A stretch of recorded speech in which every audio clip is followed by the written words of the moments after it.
as investigações do passado, a que o que este passado já não é um passado muito antigo, é naquela flor dos conhecimentos do Renascimento, no fim da Idade Média, em que a medicina estava completamente desorientada em todas as faculdades e que se começa a ver o bom senso de uma análise criteriosa de todos os pontos que podem levar, portanto, a uma concretização sólida do saber. E é claro que há degraus que se vão aumentando. É preciso recordar que estamos numa fase pré-microscópica, que não existia antes do microscópio. É preciso dizer que estamos numa fase muito antes do célebre avanço de Röntgen, mas que há um homem que, de facto, era uma figura extraordinariamente notável, que se chamava André Vesalius. Este homem era um homem amado por uns e muito odiado por outros. Este homem pertencia a uma classe social alta em relação ao seu tempo, daí talvez não ser visto com uma aproximação em relação com os outros investigadores da época, mas poderei dizer com todo o critério que era um obcecado no bom sentido da investigação, da pesquisa e de todo o critério de análise anatómica. Este homem, basta ver que ele está retratado numa pose de grande senhor, está retratado com umas vestes muito ricas. Por quem? Por Tintoretto. Quem era Tintoretto? Todos nós sabemos que era um contemporâneo, um pintor de Veneza, e foi nessa zona exatamente do norte de Itália em que praticamente este homem de Bruxelas se consegue implantar com mais critério, com mais facilidade para todos os seus estudos, que inteligentemente eu já vou mencionar determinadas questões em relação com todos os apontamentos que tinha.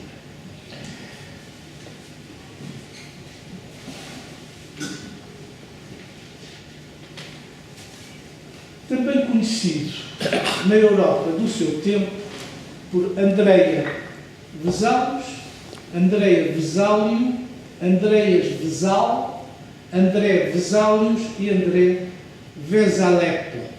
Nasceu em Bruxelas no ano de 1514, portanto estamos num período muito especial, em 31 de dezembro, e era conhecido por Andreas van Wezel e morre com 50 anos. Ele morre, portanto, numa altura que era relativamente breve em relação com o seu tempo, embora já a sobrevivência ultrapassasse a parte dos 50. Descendente, como disse, de uma família de médicos, o seu bisavô e avô, e farmacêuticos. Contudo, o seu pai, isto é que é preciso não esquecer, era boticário do imperador Maximiano I de Habsburgo. É claro que os boticários tinham um comportamento na sociedade e no campo das suas,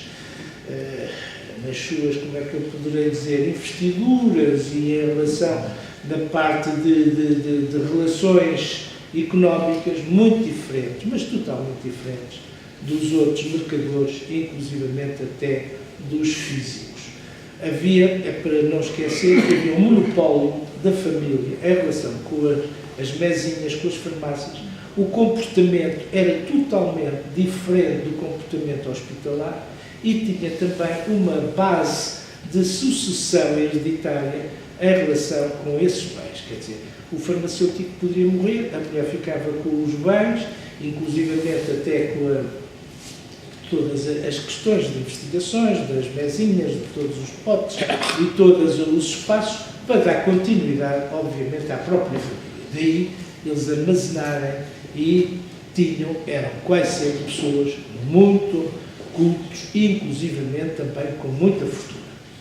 É claro que este homem era natural do Ducado de Brabante, que é da zona sul da Bélgica, e casou-se o matrimónio não foi grandemente valorizado em 1544, tendo uma filha que pouco se sabe e pouco se investiga nesse aspecto.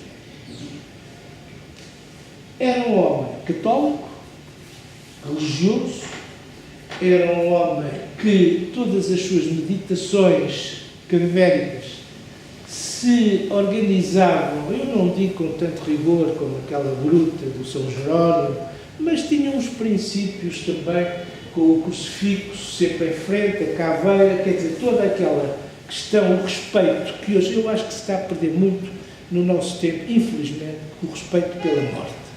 E o respeito também pelo cadáver e o respeito pelo morto. Hoje, pronto, é facilitado. A cremação, pó, acabou-se. É claro que isto a mim choca, já disse várias vezes, a cremação é uma atitude, não quero entrar nestas conversas, como anatomista, como um amante da formação do corpo humano, da percepção, o fogo devorar e ficar em cinzas, acho que não, a mim não me diz. E, inclusivamente, este homem era um homem que comprava os cadáveres, aproveitou todas aquelas fontes nas epidemias de cadáveres relativamente frescos, ele levava, isto na altura em Paris, ele levava para a sua casa, para o seu laboratório, se é que eu possa chamar a sua casa, e aí procedia a criteriosas disseções, mas disseções em todos os ramos, disseções da parte da pele, disseções a parte dos músculos superficiais, dos músculos profundos, das diversas regiões, dos órgãos, inclusivamente não descurando a parte encefálica, que cerrava, portanto, o crânio e fez grandes estudos. É claro que ele tinha fontes preciosas na altura. Quem é que tinha os conhecimentos mais fortes nessa altura? Leonardo da Vinci. E ele sabia que Leonardo da Vinci tinha, de facto, grandes detalhes anatómicos, mais numa anatomia de superfície, numa anatomia de correlação, e ele tinha esses conhecimentos, e quando nós começamos a ver os desenhos de Da Vinci, há de facto obras primorosas, mas talvez o rigor não seja tão criterioso como os que nós começamos a analisar através do André Vesalvos. É claro que estes corpos que ele procurava e dissecou milhares, largas centenas, eram depois restituídos ou para os coveiros ou para as covas, nunca se deixavam naquelas bermas com as pedras e os abutres e os animais e os necrófagos que os limpassem, e ele tinha sempre esse respeito. É claro que ele tem uma coleção de dados extraordinários que ele próprio adquire à custa da sua pertinência e do seu rigor, e pensa que esses dados terão que ser equacionados e postos aos outros. Como? Aí é uma das grandes inteligências de André Vesalvos. Tinha dinheiro, ele sai de Paris com problemas, nomeadamente, isto é muito curioso, pela própria universidade que o criou, que era das universidades mais antigas, portanto, da Europa, a Universidade de Paris. Já vou falar um conflito extemporado, se é permitida esta frase, porque em todas as pessoas que querem subir, surgem logo inimigos. Isto é muito curioso o que eu irei dizer. E um deles foi Jacob Silvius, que era mestre, que era de famílias de outros patamares, era um homem que entrou na faculdade pela mão do irmão, que era dedicado ao outro ramo, era um latinista. Este Silvius também era um próprio latinista, e que nunca entendeu todos os estudos, todas as planificações, todos os critérios deste do Luxurienses. É claro que o nosso André Vesalvos vai para a Itália, aí, inteligentemente, com dinheiro, começa a ter umas correlações muito grandes com todos os artistas da altura, e ele próprio, juntamente com o Jean de Calcar, que era um discípulo de Tintoretto, lhe dá todos os seus dados, e ele começa a estabelecer um livro, que é um livro primoroso, que é o Humana Corporis Fabrica, quer dizer, é o primeiro tratado de anatomia, em que se dá a integração de todas as investigações rigorosas, desde um dos órgãos mais complicados, para quando se queria chumbar um aluno, a dizer, olha, fala-me nos músculos do antebraço. Todas aquelas questões dos músculos do antebraço eram detalhadamente investigadas e cronometradas pelo Vesalius. E é claro que depois isto tudo foi equacionado num campo de arte muito belo pelo Calcar. Quer dizer, e ele apresenta um livro que é de facto um livro de marco, uma obra de arte extraordinária. Em 1543, editado, já vamos ver ainda. Ora bem, eu tinha isto para passar aqui. É claro que ele estava na Universidade de Paris, ele conhece bem a Universidade de Weimar, conhece a Universidade de Pavia, ele vai para a Universidade de Pádua, e é na Universidade de Pádua que, por assim dizer, tem o seu grande apoio e é a sua grande defesa. Ele faz o seu doutoramento lá, em relação a Pádua. Há uma correlação muito grande com Veneza, daí a conhecer toda aquela questão social e dos artistas daquela zona. Há ligações, obviamente, à Universidade de Pisa e à Universidade também de Basileia. A Universidade de Pádua, podemos dizer que é a grande casa que deu, portanto, apoio, mérito e continuidade a André Vesalius. Outra coisa muito curiosa é que é preciso não esquecer que naquele período a Europa estava a crescer, e a crescer muito em que ramo? No ramo da intelectualidade, no ramo das universidades, no ramo das faculdades, e nós podemos assistir que, embora ele tivesse na de Paris, que é uma das mais antigas, há Bolonha, há depois outras universidades de Oxford, Cambridge, há a Itália, Pádua, Pisa e Pavia. Roma não tem uma projeção tão grande como essas duas. Em França, como nós sabemos, já foi dito, em Espanha há Salamanca, e nós temos aqui também Coimbra. É curioso ver porque é que ele não calha muito aqui nestas duas faculdades, e eu já irei tocar nisso.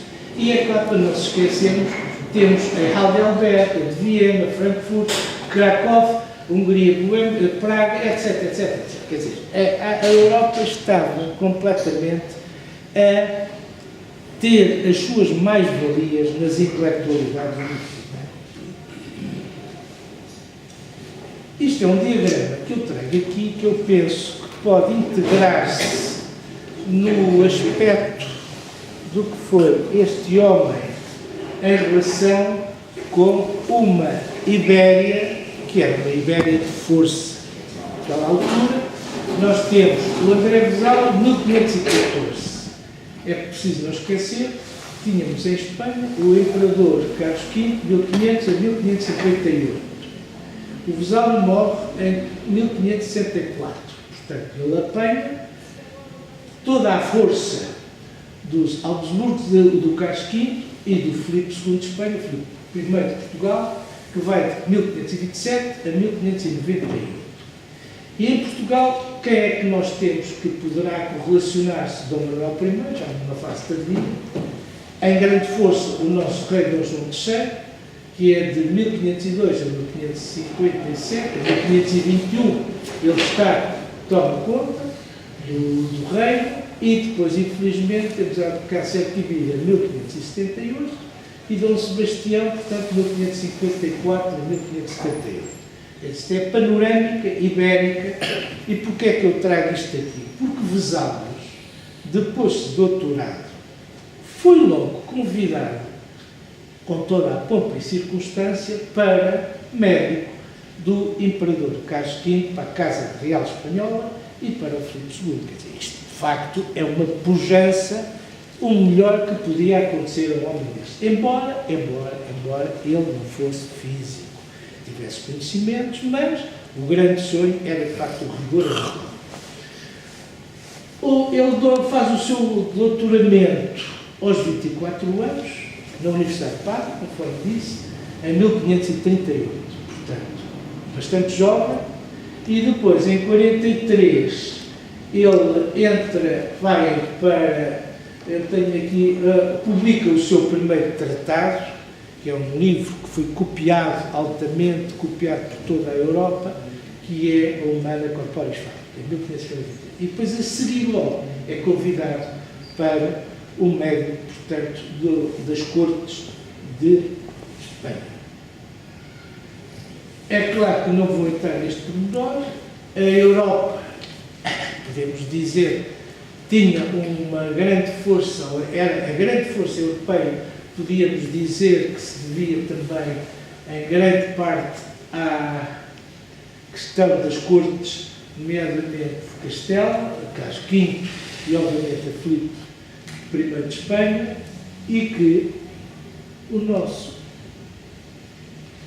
médico se integrou perfeitamente nestas cortes, com determinado peso, que a escola que deu a mão de início, que é este muito curioso, que é a relação com o tal professor Jacob Silvio, o contestou, o difamou em determinadas questões muito fortes. E isto é muito curioso, pensarmos que já nessa altura já havia contestações àqueles que querem progredir por outros que não têm, talvez, determinadas capacidades e que criam guerras absolutamente tremendas, com cartas absolutamente diferentes.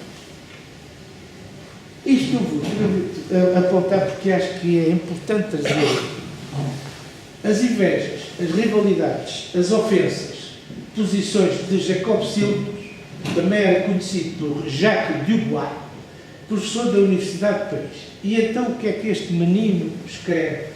A carta de Jacques Silvio, viveu em 1478 a 1553, enviada para o imperador Carlos V, a quem seu ex-aluno Vesalhos servia como médico da corte, é muito claro a esse respeito, embora em 1545 Silvios lutasse por uma batalha, já estava perdida.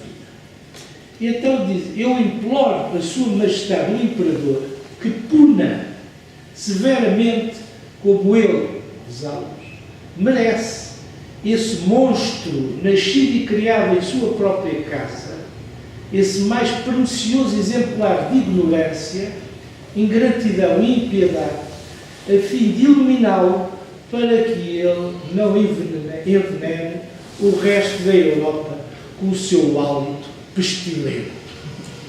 Mas se naquela mistura excessivamente confusa de caluniador, algo apropriado a ser lido e encontrado, pois nenhum escritor é completamente mau, isto é, tão pequeno, que se pode ser acomodado em uma simples folha de papel, considerando que se descarta as ilustrações, as quais são cobertas por sombras e têm letras a elas fixadas.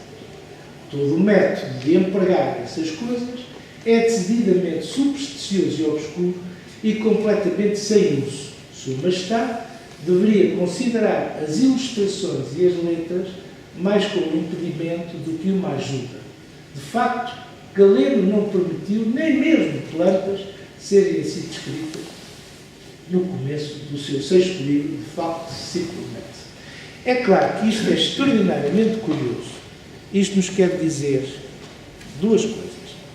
Numa reflexão destas, é nitidamente uma análise de um homem que era impossível fazer um tratado como ele fez, de todo o detalhe anatómico, escrito à pena fluente, como era o uso naquele tempo nas escolas de teologia, de filosofia e inclusivamente da Igreja. Isto leva-nos a refletir ainda hoje que determinadas cadeiras ou determinados cursos, nomeadamente das letras, nomeadamente da justiça, inclusivamente também das histórias, que os esquemas, o representar iconograficamente uma determinada forma é erro.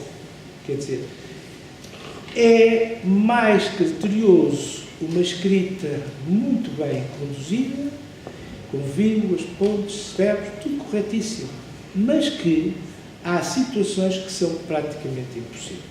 É impossível uma descrição de uma anatomia de um osso, de um temporal, de um occipital ou de um músculo, estar a fazer uma descrição fluente que é impossível. Quer dizer, não há capacidade de memória, nem capacidade descritiva para que haja uma correlação dessas. E então recorre-se, evidentemente, que há reprodução, isto, por exemplo, nos buracos, orifícios do crânio, da base do crânio, em relação com determinados órgãos ou determinados ossos, em que a descrição tem que ser pontuada e, muitas vezes, analisada como uma cartografia precisa. Quer dizer, e Vesalvo tem esse mérito. E esse mérito, que é um mérito de orientação, que é um mérito de rigor e é um mérito de tratado para a sequência.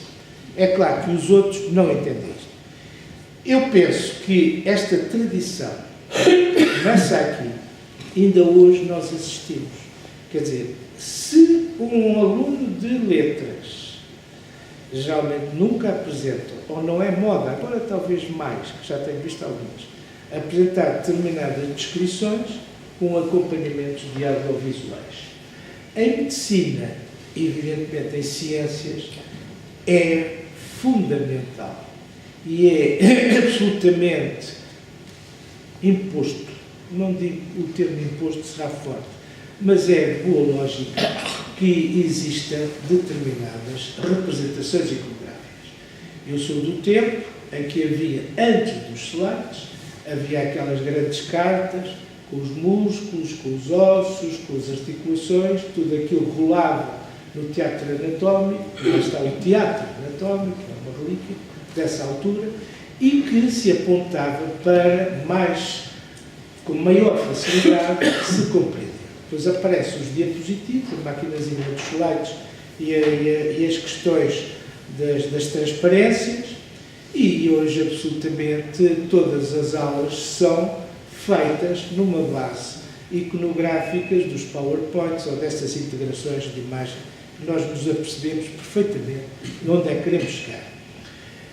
Eu só tenho que dizer bem da minha geração, eu fui um dotado de sorte em relação com as escolas que tive, desde o Queen Elizabeth, depois ao Liceu Pedro Nunes, em que tive grandes mestres, em relação hoje, muitos, o professor Ron de Carvalho, muito longe, sabia que era o António Estião, naquela altura, muitos, e na Faculdade de Medicina, em que foi desde Lisboa, em que os mestres eram muito sólidos, de facto, todos eles. Embora havia alguns, talvez, mais rigorosos a tradições, que eu posso citar, um que era o pai do Alexandre Nunes Betancourt, o professor Betancourt, que era um médico que dava a fisiologia e procurava dar mais umas aulas mais ditadas em relação a determinado segmento de prótese. É claro que isto, muitas aulas depois do almoço acabavam, a maior parte dos alunos não iam, ou muitos acabavam a dormir. Infelizmente, isto é uma realidade. Outros também do meu tempo, que era um senhor, que eu tenho muita estima, que era o Dom Pedro da Cunha, Marquês de Olhão, Salvador. Esse senhor era um professor de obstetrícia, estou a dizer bem, ginecologia no Castro de Caldas, e esse dava umas aulas também com muito cuidado no seu português, mas, contudo, ele tinha sempre ao lado um manequim, a boneca. Era a boneca que apresentava com a gravidez, com o feto e tal, e tudo aquilo ajudava de uma maneira muito mais facilitada do que estar a recitar, digamos, todas aquelas matérias sem uma base muito forte de iconografia. Continuando, este Vesalvos, o que é que ele faz? Isto publica este livro, em 1543. Ele tem a sorte de se rodear de determinados artistas, portanto, do Renascimento, ali daquela zona toda de Florença, de parte do norte, e dá todos os esquemas. E aparece uma obra em que o corpo humano é integrado na beleza da própria natureza. Por exemplo, aqui à direita ele tem ali os músculos superficiais em relação com toda a parte do corpo humano, desde a cabeça, o pescoço, o membro superior, o tórax, o abdômen, etc, etc, etc, e integrado de uma maneira com a própria beleza campestre. Quem era o seu grande desenhador? Era este homem, John van Calkett, John Stephen van Calkett, que era um discípulo muito dotado de Titier e de outros grandes mestres. Ele tinha também conhecimentos em relação com a arte da impressão, do imprimir, e tinha, de facto, também grandes bases. Por exemplo, com este Johannes Operinus, que era de Basileia, Suíça, e que em 25 de janeiro de 1507, que nasce, morre em 6 de julho de 1578, e que foi da Universidade de Basel, e que foi o homem que fez a publicação do grande livro de Vesalius. A grande obra de Vesalius é composta por este homem, que é pouco conhecido e que, de facto, daí a obra chama-se o André Vesalius Bruxeliensis, embora todo o doutoramento foi feito, como disse, em Itália.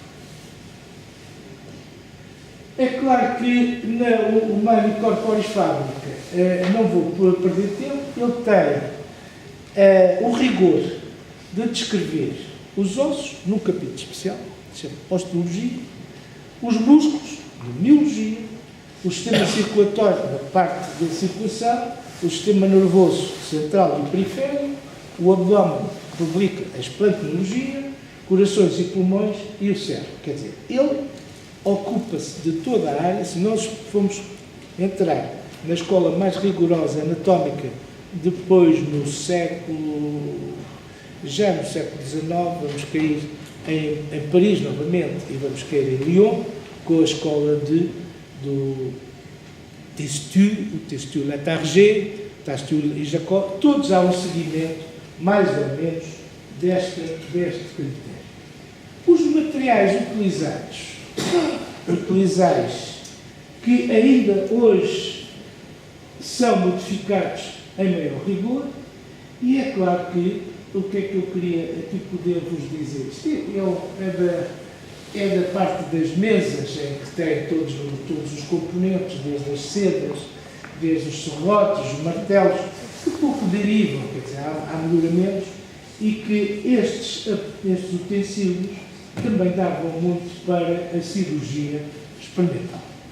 A partir dos estudos de Vesalius começa a haver uma questão, que é a questão do rigor e o ensinamento fundamentado, com critério, que é o próprio mestre que faz a investigação, que sabe, é ele próprio que vai fazer a disseção e que vai mostrar onde estão todas as vísceras, onde vai mostrar todas as relações e onde vai mostrar, portanto, todas as possibilidades de aprendizagem. É claro que antes dele era a confusão. Não quer perder tempo aqui nisto. Assim, tudo era ensinado erroneamente. Dias são perdidos em questões absurdas e na confusão. Portanto, a anatomia era uma anatomia completamente desfundamentada, era uma anatomia errada. Havia um mestre que estava em cima, na sua cadeira de pompa, e em baixo estaria um executante, ou um físico, ou um aluno, e que tentava reproduzir o que ele ia lendo. Quer dizer, nem o homem que lia sabia o que estava a ler, nem o que estava a reproduzir o que estava o outro a ler. Havia integrações. Isto, de facto, foi um erro, e que tem que se dizer, muitas universidades, nomeadamente aqui em Coimbra, foi seguido, e é claro que os alunos daquela altura de medicina, para onde é que eles fugiam? Salamanca. Quem é que nós temos em Salamanca? Foi o Garcia da Horta, embora ele não se dedicasse muito à parte. Foi o Pedro Nunes, há vários, e inclusivamente, é muito curioso, quando o nosso rei, Dom João III, quer que o físico, ou melhor, e o cirurgião da corte tenham um certo conceituamento, ele não manda para Coimbra. Ele também não vai mandar para Salamanca. Ele vai mandar para onde? Para Salamanca, quer dizer, subalternizar aos hospitais. vai mandá-lo para a Espanha, assim, mas para um sítio esquisito, para Guadalupe. Porquê Guadalupe? Haviam lá os freios, havia lá aquela zona toda dos Jerónimos, havia conhecimentos muito rigorosos também da parte dos cadáveres e todo o cirurgião vinha, portanto, é claro que depois Lisboa começa a ter uma força muito grande de cirurgia, suplanta de facto a Universidade de Coimbra, quando dá passos de continuidade no avanço do nosso hospital, que se chama o Hospital Real de Todos os Santos. Não terei tempo, mas quero muito passar isto. Depois, a questão de Galileu está ultrapassada, há determinadas coisas que não têm critérios, e onde é que eu quero chegar?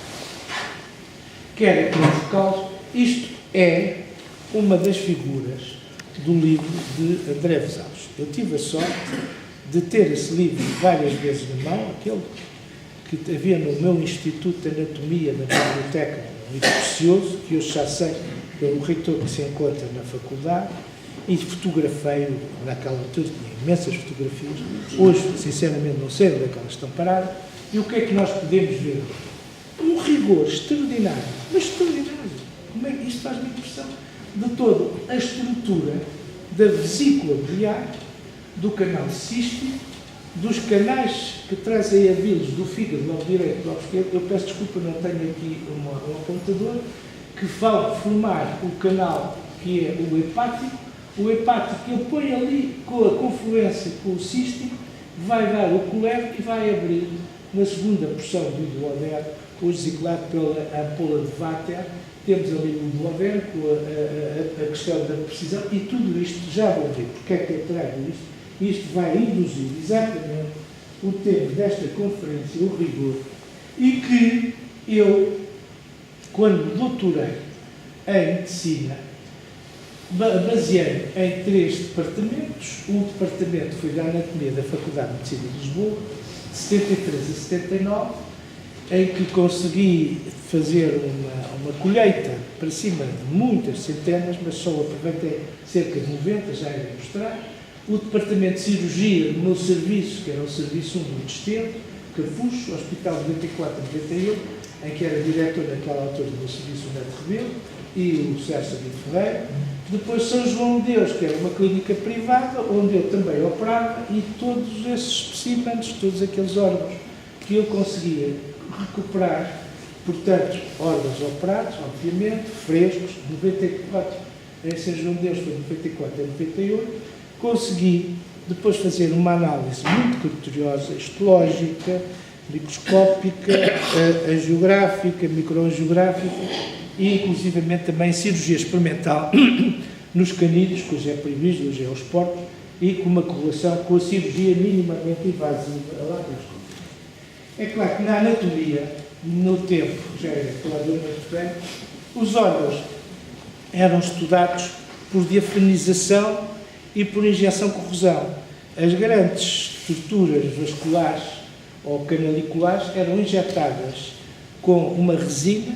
Essa resina moldava todo o órgão e depois era completamente derretida, ou melhor, absorvida através de ácidos, e ficavam os exemplares. Este é o caso do fígado, a riqueza venosa extraordinária azul, e a vesícula biliar foi injetada com o contraste para reproduzir mais ou menos isso. É claro que os melhoramentos da nossa altura, eu já comecei a fazer as injeções da vesícula, nomeadamente o interior e o exterior, nomeadamente a questão dos vasos, através de uma substância radiopaca, que é um micropac, e que as radiografava, depois em vários planos, e que nos dava um modelo de todo o órgão e de toda a formação anatómica. Isto é para que se possa ver aqui aquela vesícula que o Vesalhos apresenta ali, em que não havia muito longe estas técnicas, com o rigor que tem, e nós podemos ver, nesta é uma vesícula, portanto, de cadáver, em que injetamos, tem a artéria hepática própria, a artéria hepática esquerda e a hepática direita, temos uma vesícula com 2 artérias, que é muito importante, eu só rapidamente irei acabar, a artéria cística longa, a ACL, e a artéria cística curta, muitas vezes passa despercebida e quando um cirurgião laparoscópico corta, muitas vezes há grandes hemorragias na cirurgia laparoscópica. Em relação com este trabalho, que é uma parte da minha tese, que eu apresentei há várias vezes, a Critical Analysis, já vou dizer duas palavras muito rápidas, da artéria cística e dos seus ramos nos estudos arteriográficos e a importância, a sua correlação com a colestectomia laparoscópica. É claro que isto é laparoscopia, quer dizer, hoje as grandes incisões, fazer as grandes incisões, a vesícula é um órgão que já não é operado por céu aberto, quer dizer, ou pode ser, se houver um recurso ou um impedimento, e é através desta cirurgia, que é a criação de uma atmosfera gasosa e depois com um controle através da televisão própria. Hoje cai-se ainda com mais rigor na cirurgia robótica, que é ver se o cirurgião, pelas portas que usa com as través dos extremidades utensílios, são de facto os membros do robô.